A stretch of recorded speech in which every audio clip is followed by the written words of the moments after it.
Sawadee ka! Welcome to Hot Thai Kitchen. So it's the end of the year, and to send 2023 off on its merry way, I thought we'd do something fun and different. We're gonna do a Thai food tier list. Now, if you don't know, a tier list is just a fun way of ranking items, and it's been really popular on YouTube, and I thought, wait a minute, we need one for Thai food. Now, you might think that I'm about to rank Thai dishes based on how good they are, but no. That's not really practical because every dish has a potential to be great and every dish has a potential to suck. Just depends on who is making them, right? So instead, I'm going to rank them based on something much more useful. Their likelihood of being good at an average Thai restaurant in North America. So if you walk into a random Thai place in Saskatchewan, which dishes are most likely going to be satisfactory? And which dishes are most likely going to suck, according to the standard of me, which is pretty much on par with that of Thai people.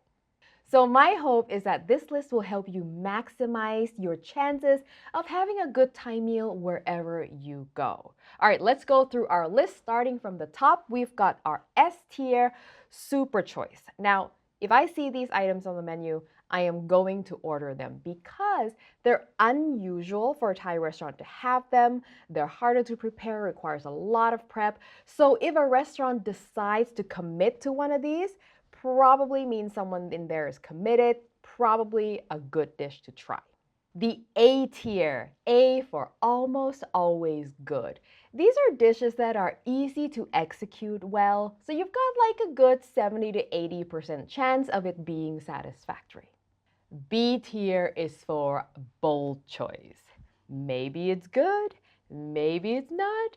You're definitely taking a risk on that one. C tier is for come home. Come home and make it yourself. Now, these are not necessarily worse than a B tier, but they're so easy to make well at home that you probably do a better job of it at home. Finally, D is for do not order. Don't even think about it. These are almost always going to be disappointing, and unless you know otherwise, don't even go there. Before I rank, I just want to be clear that yes, of course, there are excellent Thai places that make good everything, especially this new wave of hip and fine dining and artisanal Thai places. We're not talking about those, okay? I am talking about your cheap and cheerful Tuesday night takeout places. You know what I'm talking about. And again, these are according to my standards, which may be different from yours. All right, we've got 16 of the most commonly available Thai dishes in a sticky rice steamer here. We're just gonna go through them at random. Oh, starting with a good one. Curries. Now, I just said curries, but what I mean is a coconut-based curries. All the common ones, green curry, red curry, yellow curry, massaman curry, Penang curry, and I lumped them all into the same category because they can be ranked in pretty much the same way. And for these, I'm gonna give them a C, come home. You know why? Because curries are so easy to make. Like the ingredients are very easy to find. You don't have to live in a big city. You don't have to have a fancy Asian grocery store. You can find ingredients anywhere. And if you're using a good brand of store-bought curry paste, that's a big caveat, and I have a video all about that. If you're using a good brand of store-bought curry paste, you're almost guaranteed a good result. But when you're at a restaurant, it's like a lot of times they will make it too mild because the thing with curries is you can't make that to order. Right? A restaurant has to make the curry sauce all at once in a big batch, so they can't make it any spicier than they think most people can handle. So a lot of times it's just mild. And the thing with curries is if you make it less spicy, you're automatically making it less flavorful as well because the spiciness is tied with all the other herbs and spices in the curry paste. So it's, sometimes it's fine, sometimes it's just weak. So if you're at a restaurant, it's like a B tier, but this is definitely a come home and make it. Next one, Tom Yum soup, or properly pronounced as Tom Yum. So Tom Yum soup is, for those of you who don't know, a spicy and sour soup with lemongrass, galangal, lime leaves, usually with shrimp or tom yum goong, but most restaurants will also have like a chicken version, tom yum gai. This is a solid A dish.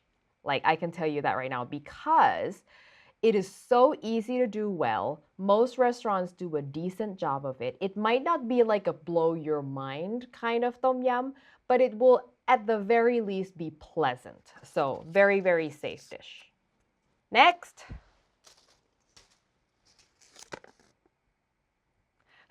I have this written as some type of meat and veggie stir fry because Thai restaurants will have a bunch of these like, some combination of meat and vegetables stir fried in some type of sauce, of brown sauce or slightly red sauce.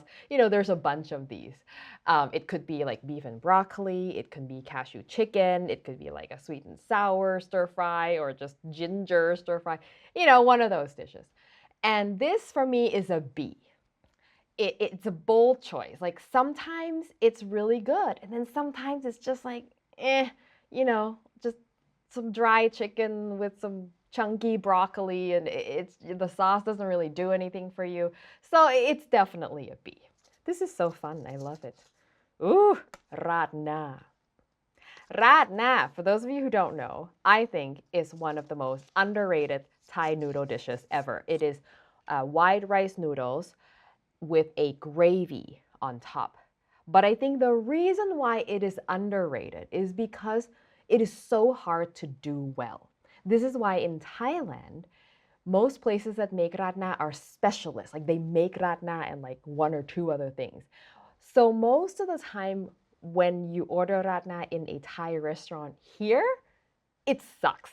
It always sucks. So this is a D for me. If you see ratna on a menu in a Thai restaurant, do not order it. It's a very simple flavor, which means you have to have good ingredients. The ratios have to be right. The consistency has to be right.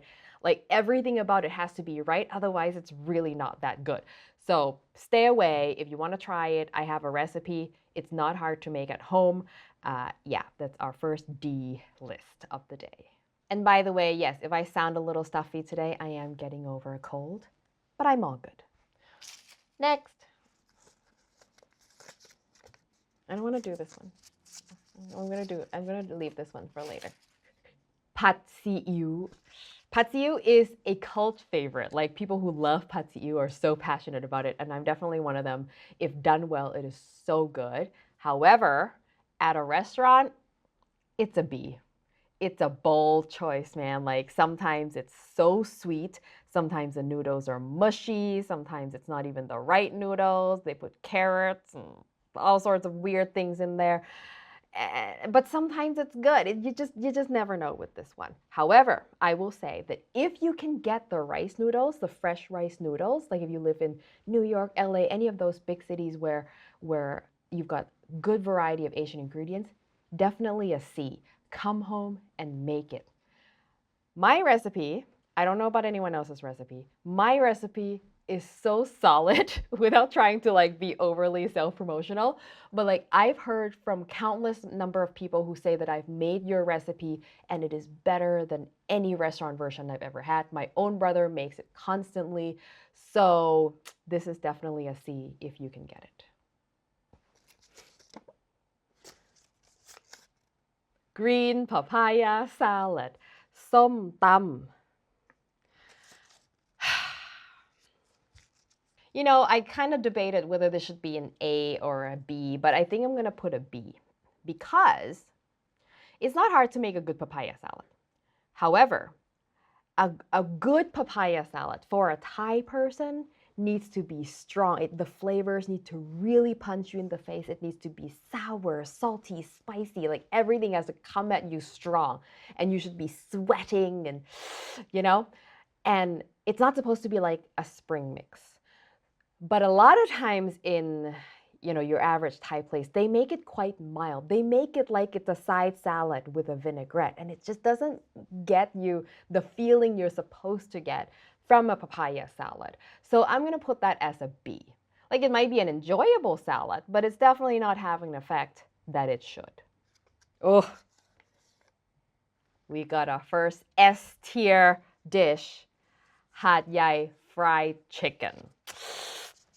Salivating just thinking about it. Hadi fried chicken is a kind of fried chicken that's marinated in this wonderful mixture of soy sauce, garlic, and pepper, and it's got a light coating, not thick and crunchy like KFC, but light with fried shallots. Oh, it is so good. One of the best fried chicken in the world, in my opinion.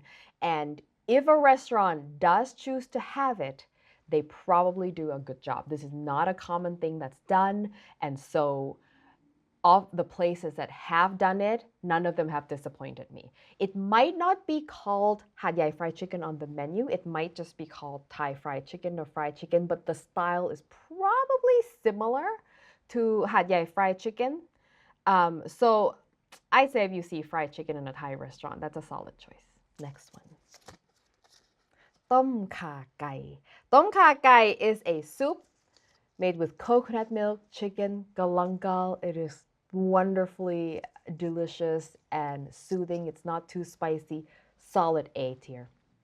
Solid A tier. Same kind of same as tom yum. It's very easy to make. Most restaurants do a decent job of it. If it doesn't blow your mind, it will at least be a pleasant experience. Something to go with the rest of your meal. Like I would say something to sip. You know, if you've got like a bunch of stir fries, you need something to sip while you eat. Tom kha gai is solid choice. Pad Ki Mao.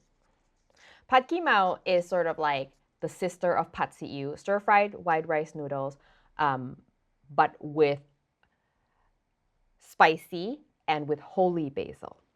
So I would put Pad Ki Mao same as Pad See Ew, and that is come home and make it if you can get the ingredients.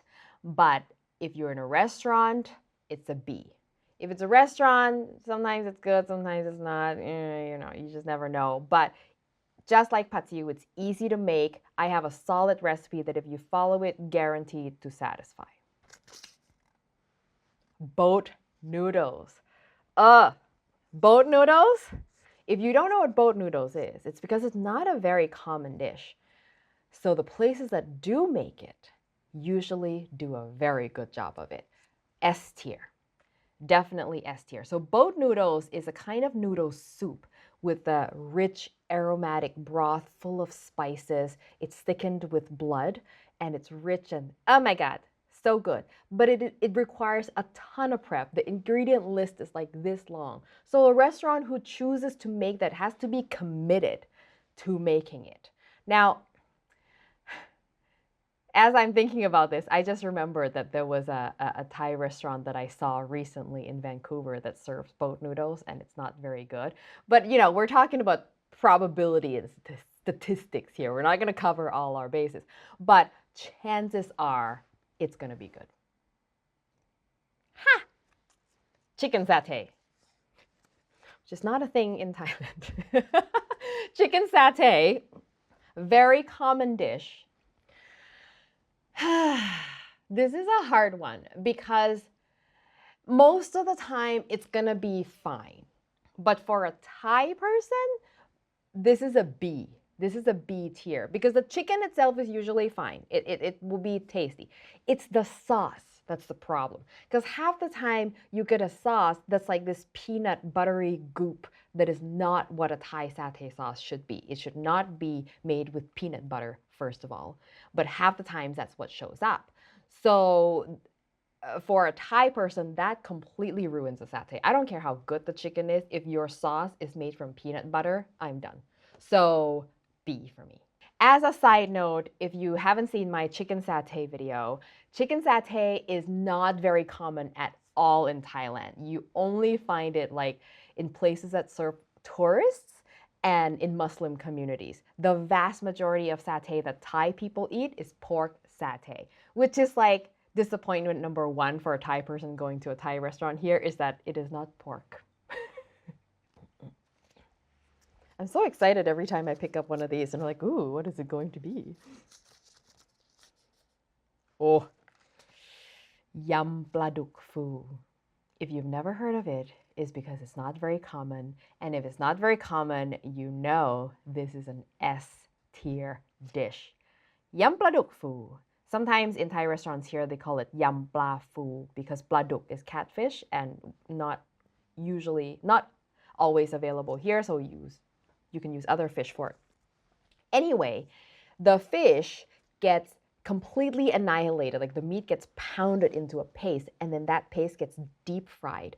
And when you deep fry fish paste, it puffs up into this like raft of crunchy fish fluff, and it's served with a green mango salad that is spicy and sour and so good. I mean, this combination is just mind blowing. It is not the fish, like the crispy fish, is not easy to pull off.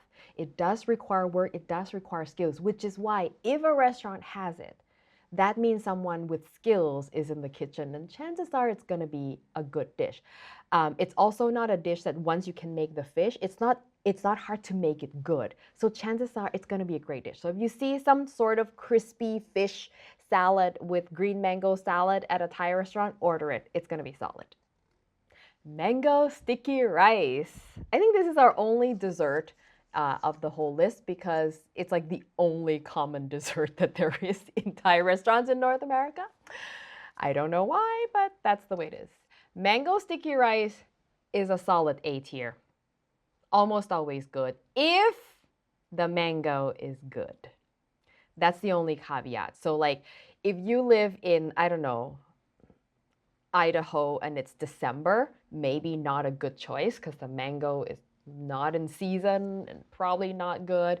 But if you live somewhere where you usually get good quality mango and it's in season, the rice part of this dessert is very easy to make good. It may not have the perfect texture or whatever, but it's very easy to make that tasty. It all hangs in the mango. So a solid A for me. Patกะเพรา ผัดกะเพรา or holy basil stir fry. A lot of Thai places will list this as a Thai basil stir fry because instead of holy basil, which is very hard to find, they will use Thai basil. Now, I didn't include this in our meat and veggie stir fry category because it kind of ranks differently. ผัดกะเพรา I would say, is a solid A choice. It's almost always good, at least satisfactory, because the main ingredients of pad kaprao, the chilies, the garlic, and the basil, whatever kind of basil they end up using, that combination is so good and it does most of the heavy lifting that there's just so few things you can do to screw that up, you know? So you're gonna be satisfied one way or another. Whether it's like in Thailand, that's a different question, but you're gonna be happy with it, probably.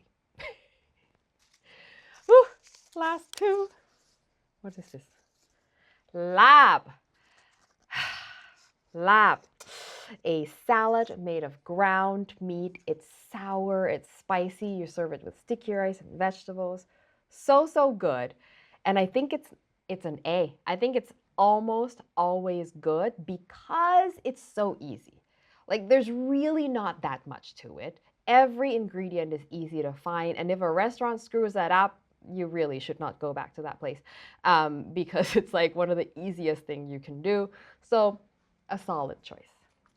I cannot believe our last dish